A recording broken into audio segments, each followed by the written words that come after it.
Bueno, gracias Pablo. Hola a todos y a todas, buenas tardes. Es un honor estar acá con ustedes. Como siempre digo, me gusta venir acá, compartir con tanta gente que sabe tanto, está buenísimo.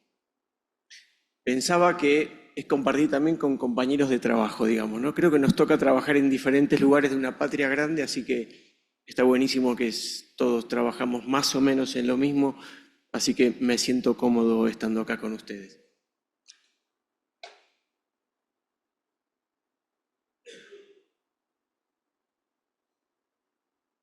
Bueno, como dijo el doctor Soto Ramírez, puse el sombrero colombiano en el ángulo superior derecho de todas las diapositivas. Yo pensé que era mexicano, disculpen. Bueno, ahí estamos. Yo también pensé qué hacer con ese título. Se ve que fuimos varios los que pensamos qué hacer con ese título. Y mucho de lo que pensé hacer con este título ya fue abordado por los speakers previos, con lo cual este es el gran riesgo de ser último en la lista de speakers. Pero vamos a tratar de poner énfasis en algunas cosas que no se dijeron y poder complementar o tal vez traer a discusión algunas de las cosas que ya mis compañeros previamente comentaron.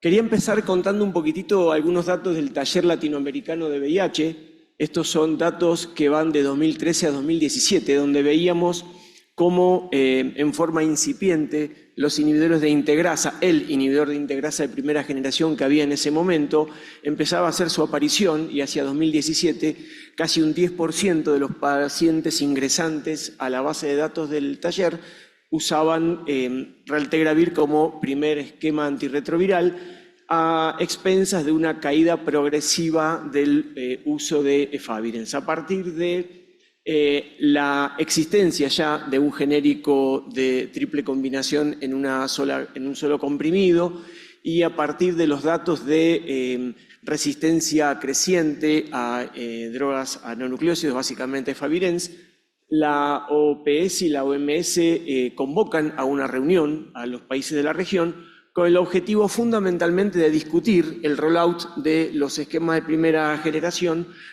de efavirenz como esquema de primera generación a esquemas con dolutegravir. Así es que hacia 2019, con todas estas características beneficiosas de los esquemas con dolutegravir, la OMS finalmente recomienda para todas las personas con VIH esquemas con dolutegravir. Así es que a partir de, bueno, un poquitito antes Brasil arrancó con esto, a partir de 2018 la mayoría de los países de la región fueron incluyendo y posicionando a dolutegravir en sus guías de tratamiento.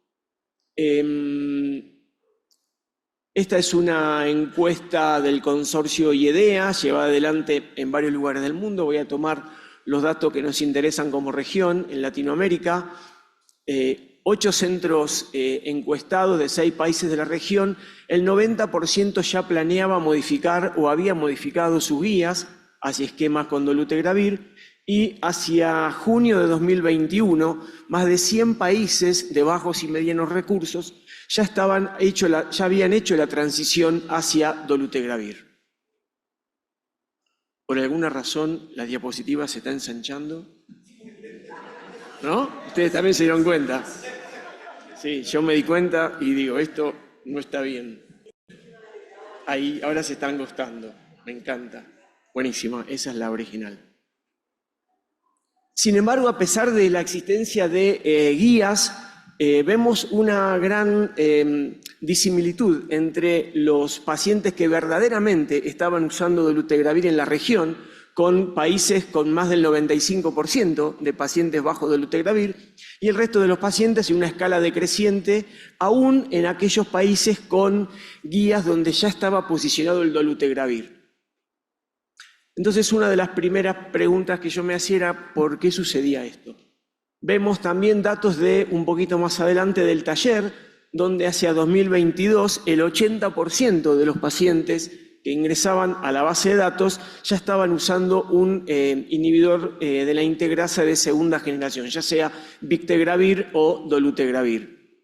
a expensas fundamentalmente, como dijimos recién, de algunos países como Ecuador, Guatemala, Venezuela, México y después un poquito más atrás Argentina, Chile y Costa Rica, con más del 80% de los países incluidos utilizando dolutegravir. En Argentina, desde el año 2022 en adelante, tenemos una cobertura casi completa de uso de dolutegravir en esquemas de primera línea para pacientes recién diagnosticados.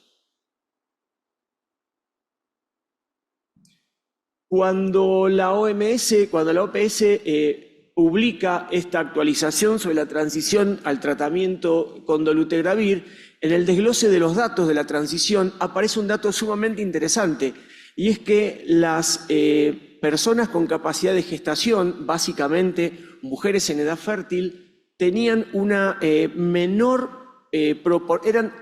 representaban menos gente bajo dolutegravir que los varones.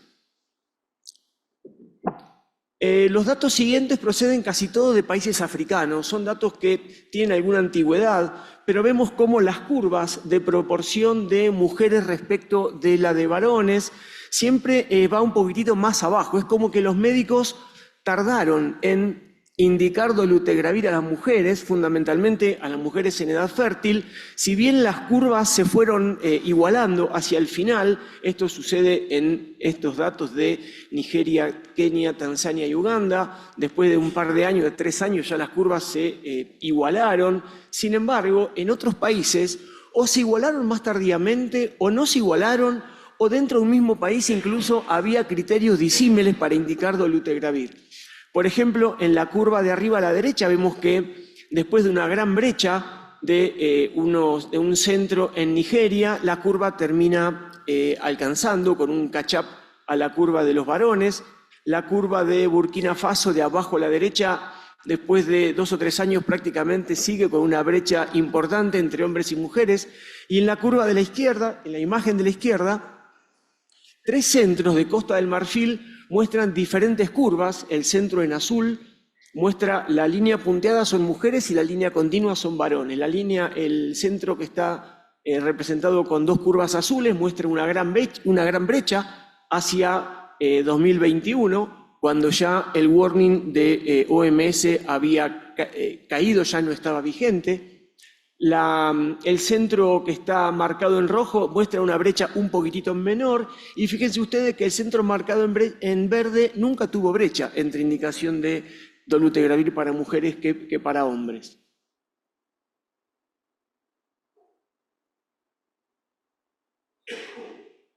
En este estudio aparecen datos de algunos países de la región, fundamentalmente de Brasil y de Haití, donde se ve que la indicación de dolutegravir aumenta significativamente después de que cae el warning de OMS. Sin embargo, fíjense ustedes qué interesante, hay una brecha entre hombres y mujeres que permanece cuando las personas incluidas en esas 2 curvas tienen entre 16 y 49 años, mientras que no hay brecha entre hombres y mujeres de más de 50 años. Es decir que seguía allí presente en la indicación de dolutegravir por parte de los indicadores de tratamiento, médicos o otros agentes de la salud, de la cuestión de la gesta. Datos de Casanet muestran algo parecido, solo que acá las curvas parecen alcanzar el nivel de igualdad bastante antes que en los otros estudios. Sin embargo, cuando uno analiza las mujeres de más de 50 años y las mujeres de menos de 50 años, entre las mujeres de menos de 50 años, por muy poquitito, pero seguía habiendo un retraso, una menor chance de ser iniciadas con dolutegravir. En Argentina estuve también recabando estos datos que con mucho cariño me pasó Sebastián, y no hay diferencia en la indicación de primera terapia con dolutegravir de 2022 a la fecha, ya se trate de varones, de mujeres en edad fértil o en mujeres fuera de edad fértil. Solamente para recordar, la prolongación del estudio CEPAMO nos mostró después de más de 220.000 partos evaluables que no había diferencias significativas en la prevalencia de defectos de tubo neural en las 4. Y creo que, porque son los más famosos, porque la literatura así lo ha decidido, el aumento de peso, los trastornos de metabolismo de glucosa y el desarrollo de hipertensión arterial, creo que son 3 datos de nuestra práctica clínica que nosotros debiéramos abordar activamente en cada consulta. Hoy bastante se habló de esto durante toda la tarde, se habló con los problemas de salud mental y la... Se ve cada vez más clínicos de nuestros pacientes que nos siguen prácticamente como médicos. En cuanto a la resistencia, no voy a abordar de nuevo, solamente algo que ya sabemos, los estudios de liderazgo son lo más bueno. Por capacidad, como hay,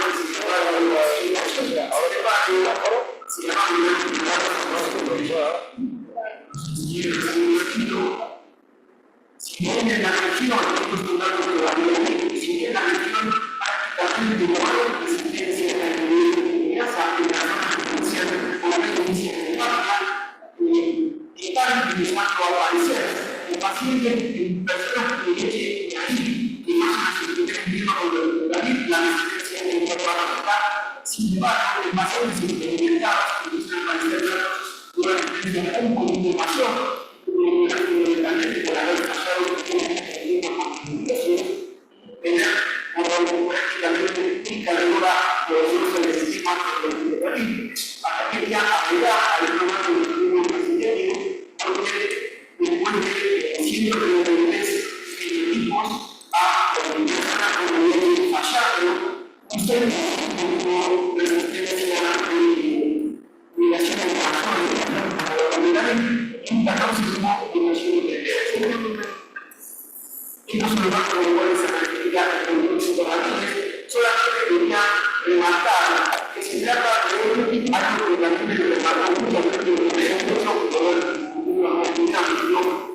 son todos los pacientes experimentados con carga de la alta con 9 meses de estar tomando polimetalina. La pregunta que viene a y es la pregunta de la conciencia de trabajar regularmente es ¿por qué un paciente hace una carga pequeñita y el uso de la polimetalina hace una carga antes que necesita una carga de mayor de la medicina?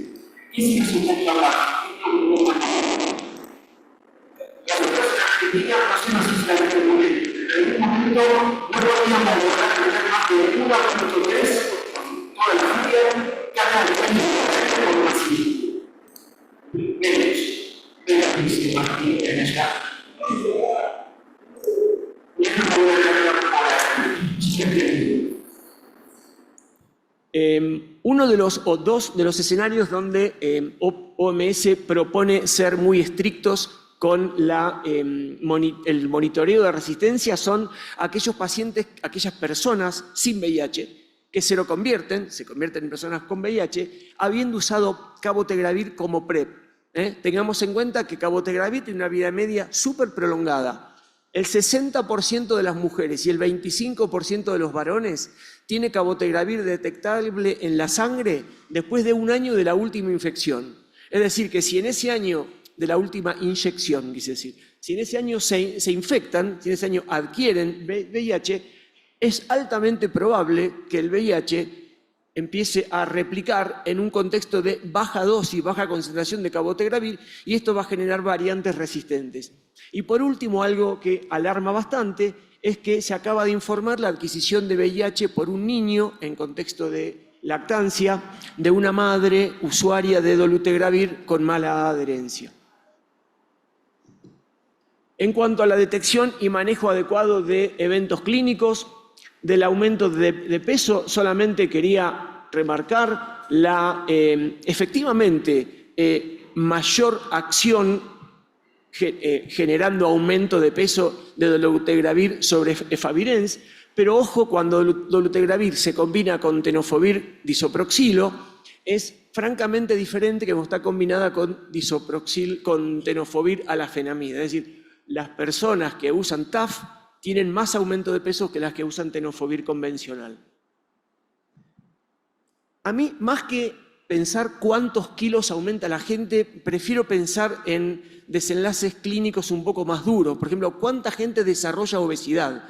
¿Cuánta gente cambia en su categoría de índice de masa corporal? Porque es eso lo que nos va a contribuir negativamente al mayor riesgo cardiovascular.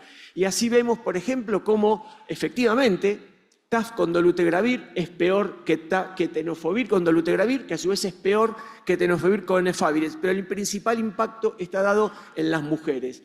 Y esto lo planteo porque creo que es una estrategia que uno, sabiendo que existe la posibilidad de que un paciente con dolutegravir se enfrente a un aumento inadecuado o inesperado o no deseado de peso, podemos actuar preventivamente. En los predictores de obesidad del estudio ADVANCE, el uso de TAF con dolutegravir tuvo significación estadística, no así el de tenofovir convencional, y otros elementos dentro de esta multifactoriedad, no sé si existe la palabra, pero digamos, se entendió lo que quise decir, el índice de masa corporal basal, ser mujer y haber tenido un peor estatus inicial, una mayor carga viral, son factores que se asocian finalmente al desarrollo de obesidad. Se asociaron, perdón, al desarrollo de obesidad. Bueno, esto es solamente para mostrar cómo en algunas cohortes los resultados no son siempre iguales y en esta cohorte americana el impacto de los esquemas con dolutegravir fueron superponibles al impacto de los esquemas coinhibidores de la proteasa. Y me gustaba esta diapositiva porque es bien interesante cómo la pendiente de aumento de peso se concentra fundamentalmente en el primer año. Es decir, que nuestro paciente aumenta de peso frente a nosotros. Lo podemos detectar si tenemos una mirada sensible y aguda sobre este aspecto. Este diapositivo me pareció muy interesante porque grafica precisamente lo de la multifactoriedad, es decir, este fenómeno de la vuelta al peso previo, este fenómeno del paciente que está peor al inicio de la terapia, más el TAF, más ser mujer, más ser afroamericano, digamos, es multifactorial. No estoy convencido todavía de que sea dolutegravir. Y encontré los datos que para mí fueron novedosos, por ahí muchos de ustedes ya los conozcan, pero a mí me pareció bien interesante esto. Además de lo multifactorial, de lo que nosotros ya conocemos de cuando hacíamos medicina interna de nuestros pacientes, resulta que un grupo de investigaciones encontró que en Uganda la gente aumentaba menos de peso que en Sudáfrica. Vaya uno a saber si esto tiene que ver con cuestiones nutricionales, genéticas, no lo sé, y no está investigado en el estudio. Pero me pareció sumamente interesante. Uganda, un país de África Central, Sudáfrica, un país del sur de África. ¿Qué pudo haber impactado? No lo sabemos. Y la otra cosa que me parece bien interesante es ver que dependiendo de qué genotipo de metabolizador de efavirenz tenga toma efavirenz, no es lo mismo comparar un paciente que usa dolutegravir con un paciente que usa efavirenz, si mi paciente que usa efavirenz es un metabolizador rápido, un metabolizador lento o un metabolizador medio. Es decir, es otro elemento que nosotros no tenemos en cuenta, que en la mayoría de los estudios de corte claramente no está estudiado, en los estudios no está referido prácticamente en ninguno. Y por último, también me parece interesante ver cómo otra vez las mujeres se perjudican un poquito más del aumento de peso en estas poblaciones. Respecto al metabolismo de la glucosa, no voy a decir nada. Me parece, creo que la discrepancia es muy sana. Yo no creo que los metaanálisis son tan buenos como los estudios que incluye. Es decir, seguramente los metaanálisis malos incluyen estudios malos, de mala calidad o porque fueron mal incluidos. El metaanálisis no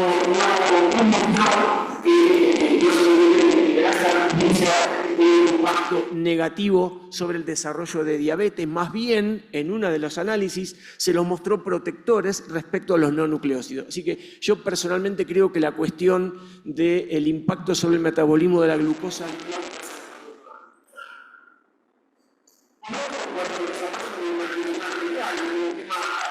me parece que está empezando a inquietar a algunos compañeros. algunos análisis de algunos estudios mostraron que había algún riesgo incrementado con los tratamientos de desarrollo de hipertensión arterial. Es bien interesante ver cómo cada estudio toma la presión diferente, con lo cual ya tenemos un sesgo allí. Es muy difícil tomar una decisión con estudios que son distintos. Mi maestra de cuarto grado decía, no podés sumar papas con peras. Y tenía razón, y en esto me parece que es exactamente igual. El estudio que hizo un análisis de los 4 principales estudios donde dolutegravir es comparado con otros esquemas comparadores, básicamente con IP y con no nucleósidos, se observó en el análisis final, con los 4 estudios puestos allí, que no había diferencia en cuanto al desarrollo de hipertensión arterial. Llamó un poquitito la atención la baja prevalencia de hipertensión arterial en el Flamingo, en la rama comparadora. Es un número bien diferente que los otros. Acá los autores se preguntaban si había alguna forma diferente de la definición de hipertensión arterial y de la forma en que se tomaba la presión arterial. Por último, sí encontraron en este estudio algunos factores asociados a hipertensión arterial, por ejemplo, el sexo masculino, la edad, ser afroamericano y el índice de masa corporal que ya conocíamos que estaban asociados al desarrollo de hipertensión arterial. Por último, en cuanto a si todos estos cambios, llamémoslos negativos, eventualmente gatillados por dolutegravir o por los inhibidores de integrasa, tuviesen un impacto clínico, creo que ahí sí, tal vez uno tendría como una especial preocupación. Pero la verdad es que no está muy claro que tengan impacto clínico en cuanto a desarrollo fundamentalmente de cardiopatía isquémica. Por último, y esto acá en mi visión del tema, yo efectivamente pongo en la balanza del lado que pesa más para la toma de decisiones que dolutegravir, lamivudina y tenofovir coformulados en una sola pastillita genérica sea mejor para nuestros pacientes en términos de favorecer la adherencia, de tener alta barrera genética, bajo costo, etc. Creo que los siguientes pasos sobre los cuales tendríamos que trabajar es poner en la agenda de la igualdad entre hombres y mujeres el acceso igualitario a dolutegravir. Creo que es una deuda para con nuestras mujeres que viven con VIH. Tenemos que optimizar el monitoreo del fallo virológico. Para esto nuestros pacientes tienen que venir a los 3, a los 4, a los 6 meses, no a los 9 meses. Tenemos que tener disponibilidad de cargas virales y tenemos que tener disponibilidad de test de genotipos. Tenemos que tener una mirada más de médico interno que de infectólogo, si bien nos convertimos en médicos de cabecera en nuestros pacientes, detectar y tratar precozmente aquellos eventos clínicos que eventualmente pueden estar vinculados a dolutegravir. Y a mí me parece que esto último me parece que es lo más importante y es como un llamado a mí y a todos nosotros.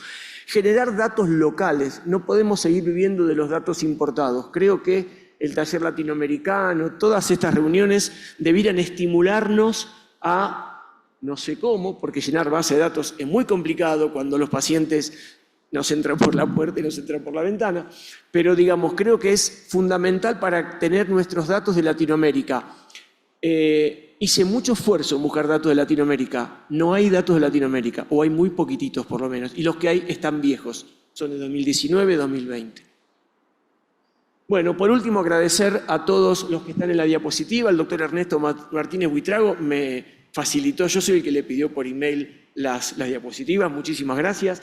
Alejandro Afani me dijo que me relaje y que lo disfrute. La verdad que me relajé y lo disfruté un montón, muchísimas gracias. Los últimos dos son 2 médicos que no conozco, pero me mandaron sus artículos por email y la verdad es un golazo. Está buenísimo laburar con gente así y por supuesto muchas gracias a todos ustedes.